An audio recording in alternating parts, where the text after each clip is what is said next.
जय श्री कृष्णा दोस्तों, आपका स्वागत है। हमारे धर्म में नाग पंचमी का बहुत महत्व माना जाता है। इस दिन महिलाएं भगवान शिव के आभूषण नाग देव की उपासना करके उनसे आशीर्वाद मांगती हैं। जिन लोगों की कुंडली में सर्प दोष होता है वो भी इस दिन खास उपाय करके इस दोष से मुक्ति पा सकते हैं। हर साल सावन मास के शुक्ल पक्ष की पंचमी को ये त्योहार मनाया जाता है। इस बार ये तारीख 22 अगस्त 2023 सोमवार को पड़ रही है। इस दिन पूजा पाठ करने से जिंदगी में धन, अच्छी सेहत और सकारात्मक शक्ति का संचार होता है। धार्मिक विद्वानों के मुताबिक इस बार पंचमी का ये त्योहार 21 अगस्त को रात 12:21 से शुरू हो जाएगा और 12 अगस्त को रात 2 बजे तक मनाया जाएगा, जबकि नाग पंचमी की पूजा का मुहूर्त 22 अगस्त को सुबह 5:53 से लेकर के 8:30 तक रहेगा। इस दिन उपवास रखना चाहिए और नाग देवता के चित्र पर चावल, फूल, रोली और हल्दी चढ़ा करके उनकी पूजा करनी चाहिए। पूजा पाठ के बाद में शाम को व्रत खोलना चाहिए। आज आप इस वीडियो के माध्यम से जानेंगे नाग पंचमी के दिन आपको क्या करना चाहिए, क्या नहीं करना चाहिए, इसकी क्या पूजा विधि है और साथ ही आप जानेंगे कुछ ऐसे अचूक उपाय जिनको करने से आपके घर में धन वर्षा होने लगेगी। तो चलिए सबसे पहले जान लेते हैं कि नाग पंचमी के दिन कौन से काम करने चाहिए।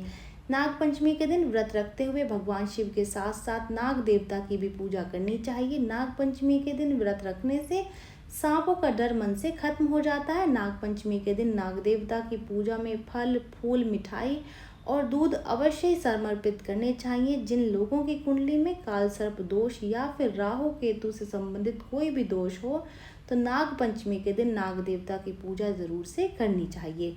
नाग पंचमी के दिन तांबे के लोटे से नाग देवता को दूध और जल अर्पित करना चाहिए। इस बात का ध्यान रखें कि नाग पंचमी के दिन खास करके तांबे के लोटे से ही नाग देवता को दूध या फिर जल अर्पित करें। पूजा विधि जान लेते हैं। नाग पंचमी के दिन सभी शिव भक्तों को चाहिए कि सुबह सुबह जल्दी उठ करके नित्य कर्म करके स्नान आदि करके सबसे पहले शिव मंदिर में जा करके भगवान शंकर की पूजा करें, शिवलिंग का अभिषेक करें, क्योंकि उन्होंने ही अपने गले में नागराज वासुकी को धारण कर रखा है। फिर भगवान शंकर के सामने या फिर शिवलिंग के सामने नाग नागिन का जोड़ा, जो कि आप सोने, चांदी या फिर तांबे से आप निर्मित करवा सकते हैं। यह आपकी क्षमता पर निर्भर करता है कि आप किस धातु का नाग नागिन का जोड़ा बनवाएंगे। उसको रख करके उसको दूध से स्नान करवाएं। उसके बाद में गंगा जल या फिर शुद्ध जल से उनको स्नान कराएं। फिर इत्र लगाएं, सफ़ेद या फिर पीला चंदन लगाएं, फूल, धूप, दीप, साथ ही खीर, सफ़ेद मिठाई का भोग लगा करके उनकी पूजा करें। उन्हें धान, खील और दूब घास भी ज़रूर से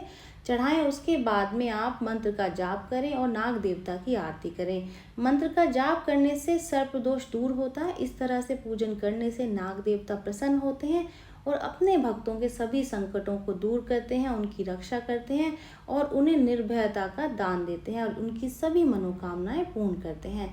मान्यता है कि भगवान भोलेनाथ सर्पों से बहुत प्रेम करते हैं और नाग पंचमी के दिन सर्पों और नागों की पूजा अर्चना करने से भक्तों को भगवान की कृपा प्राप्त होती है। भगवान शिव सर्प की माला को पहने रखते हैं। श्री विष्णु जी शेष नाग पर ही रहते हैं और पृथ्वी भी शेष नाग के फन पर टिकी हुई है, इसीलिए नागों को देवता के रूप में माना जाता है। विशेष करके नाग पंचमी के दिन नागों की विशेष रूप से पूजा की जाती है। अब जान लेते हैं कुछ ऐसे कार्य जो कि आपको भूल करके भी नहीं करने चाहिए। शास्त्रों के मुताबिक नाग पंचमी पर किसी के प्रति भी गलत शब्द कभी भी नहीं निकालने चाहिए। ऐसा करना बेहद गलत माना जाता है। इससे समाज में परिवार की जो छवि है वो धूमिल हो जाती है। मान्यता है कि नाग पंचमी के दिन किसी भी तरह की धारदार या फिर नुकीली वस्तु का इस्तेमाल नहीं करना चाहिए। खास तौर पर से सुई धागे का इस्तेमाल करना बेहद ही अशुभ माना जाता है। नाग पंचमी पर चूल्हे पर खाना बनाते वक्त लोहे की कढ़ाई और तवे का इस्तेमाल भी नहीं करना चाहिए। कहते हैं कि ऐसा करने से नाग देवता को कष्ट होता है। खास करके आप इस बात का ध्यान नाग पंचमी के दिन ज़रूर से रखें कि लोहे की कढ़ाई और लोहे का तवा, ये दोनों ही चीज़ें नाग पंचमी के दिन आप ना इस्तेमाल करें। नाग पंचमी के दिन खेत में हल चलाना या फिर भूमि की खुदाई करना वर्जित माना जाता है। इस दिन साग तोड़ने से भी मना किया जाता है। इस दिन पेड़ बिल्कुल भी ना काटें, वो इसलिए क्योंकि इनमें छुपे हुए सांपों को चोट लग सकती है, जो कि अच्छा नहीं माना जाता। सिलाई से जुड़ा हुआ भी काम ना करें क्योंकि इसको भी शुभ माना जाता है, लिहाजा आप भी इस दिन ऐसी कोई भी गलती ना करें। नाग पंचमी के दिन सांप को परेशान नहीं करना चाहिए और अगर इस दिन आपको घर में अचानक से सांप दिखाई दे जाए तो उसे सुरक्षित जगह पर छोड़ देना चाहिए। यदि कोई व्यक्ति धन या फिर अन्य परेशानी से जूझ रहा है तो नाग पंचमी के दिन कुछ सरल उपाय करने से आप अपनी परेशानियों से छुटकारा पा सकते हैं। इस दिन यदि कोई व्यक्ति नीम, खीरा, नींबू, दही एवं चावल को मिलाकर के एक विशेष पकवान बनाता है और उसे नाग देवता और कुल देवी देवता को चढ़ाता है और साथ ही परिवार सहित इसको प्रसाद के रूप में ग्रहण करता है तो उसे नाग दंश का भय कभी भी नहीं होता है और वो व्यक्ति और उसका परिवार सदा ही निरोगी बना रहता है और सुख उसके आसपास हमेशा ही रहता है। इसके अतिरिक्त धन संपत्ति की समस्या से अगर कोई परेशान है तो उन्हें नाग पंचमी के दिन अपने घर के मुख्य द्वार को गाय के गोबर में धान दूर्वा लगाना चाहिए और नाग देवता का चित्र अंकित करना चाहिए। नाग गायत्री मंत्र का कम से कम 108 बार जाप करें, आस्तिक मुनि का ध्यान करें तथा इनके नाम का भी जाप करें। ऐसा करने से व्यक्ति को नाग का भय कम होता है। नाग पंचमी के दिन महादेव के साथ में नाग देवता की पूजा जरूर से करें। जल और दूध मिलाकर के नाग देवता को चढ़ाएं। साथ ही धन का लावा भी नाग देवता को जरूर से चढ़ाएं। धार्मिक शास्त्रों के मुताबिक नाग पंचमी के दिन नाग पंचमी की कथा जरूर से सुने या फिर पढ़ें। ऐसा करने से व्यक्ति की मनोकामना पूर्ण होती है। साथ ही काल सर्प दोष का प्रभाव भी बहुत कम हो जाता है। साथ ही पाप ग्रह राहु केतु का प्रभाव भी कम किया जा सकता है। नाग पंचमी का महत्व जान लेते हैं। ऐसा माना जाता है कि सांपों के लिए की गई कोई भी पूजा नाग देवताओं तक जल्दी पहुँचती है, इसलिए लोग नाग देवताओं के रूप में इस दिन जीवित सांपों की पूजा करते हैं। हिंदू धर्म में सांपों को नाग देवताओं के रूप में पूजनीय माना जाता है।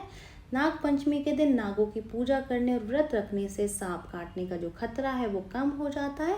इस दिन सांपों को दूध से स्नान कराने और पूजा करने से पुण्य की प्राप्ति होती है। इस दिन बहुत से लोग घर के मेन गेट पर नाग का चित्र भी बनाते हैं। ये जानकारी यहीं तक ही। उम्मीद है दी गई जानकारी आपके काम आएगी और आप इसका लाभ उठाएंगे।